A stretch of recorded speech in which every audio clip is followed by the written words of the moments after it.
नमस्ते। आज अलजेब्रा की एक मजेदार पहेली सुलझाते हैं। चलिए फिर सीधा शुरू करते हैं। तो ये रही हमारी equation x² minus 5x minus 6 is equal to 0। इसको ना एक पजल की तरह देखते हैं जिसे हम साथ मिलकर सॉल्व करेंगे। गोल क्या है? गोल है x की वैल्यू पता करना। अच्छा, तो ये जो इक्वेशन है ये एक स्टैंडर्ड क्वाड्रेटिक इक्वेशन है। इसको समझने के लिए ना चलो इसको छोटे छोटे टुकड़ों में तोड़कर देखते हैं।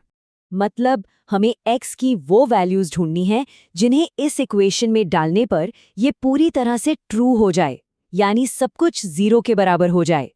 तो सवाल ये है कि इसे सॉल्व करें तो करें कैसे? इसके लिए हम एक बहुत ही कमाल की टेक्निक यूज करने वाले हैं जिसे कहते हैं फैक्टराइजेशन। और इसमें ना एक छोटा सा सीक्रेट छिपा है। और वो सीक्रेट है दो खास नंबर्स को ढूंढ निकालना। बस अगर वो दो नंबर मिल गए तो समझिए कि ये पजल चुटकियों में सॉल्व हो जाएगी। यही है इस पूरे मेथड का निचोड़। तो ये दो नंबर्स हैं क्या? देखिए, हमें ऐसे दो नंबर्स चाहिए जो दो सिंपल सी कंडीशंस को पूरा करते हों। और मजे की बात यह है कि ये कंडीशंस हमें कहीं और से नहीं बल्कि हमारी ओरिजिनल इक्वेशन से ही मिलेंगी। तो ये रहीं वो दो शर्तें।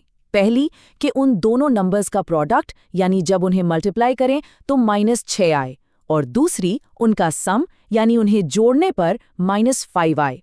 अब ऐसा क्यों? क्योंकि यही दो नंबर्स हमें इक्वेशन के बीच वाले टर्म -5x को स्प्लिट करने में मदद करेंगे। और जैसे ही वो स्प्लिट होगा फैक्टराइजेशन का रास्ता खुल जाएगा। तो सोचिए क्या हो सकते हैं वो नंबर्स? वो नंबर्स हैं -6 और 1। अरे वाह, यही तो है हमारी पजल की चाबी। चलो एक बार फटाफट चेक कर लेते हैं। -6 को 1 से मल्टीप्लाई किया तो क्या मिला? -6, पहली कंडीशन पूरी। और -6 में 1 जोड़ा तो -5, दूसरी कंडीशन भी पूरी। मतलब हमने एकदम सही नंबर्स चुने हैं। बहुत बढ़िया। अब जब हमारे पास ये दो मैजिक नंबर्स आ गए हैं तो हम अपनी ओरिजिनल इक्वेशन को एक नए और ज्यादा आसान तरीके से लिख सकते हैं।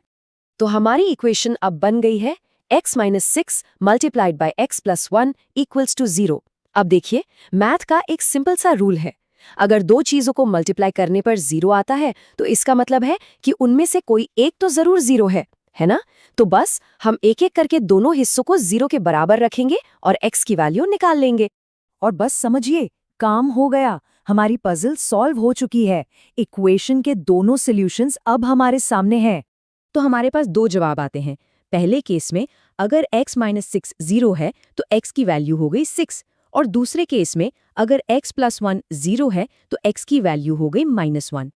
तो फाइनली इस इक्वेशन के सॉल्यूशंस हैं x इज इक्वल्स टू 6 और x इक्वल्स टू -1। यही वो दो वैल्यूज हैं जो हमारी शुरू वाली इक्वेशन को पूरी तरह से सेटिस्फाई करती हैं। तो देखा, फैक्टराइजेशन से हमने कितनी आसानी से इस इक्वेशन को सॉल्व कर लिया।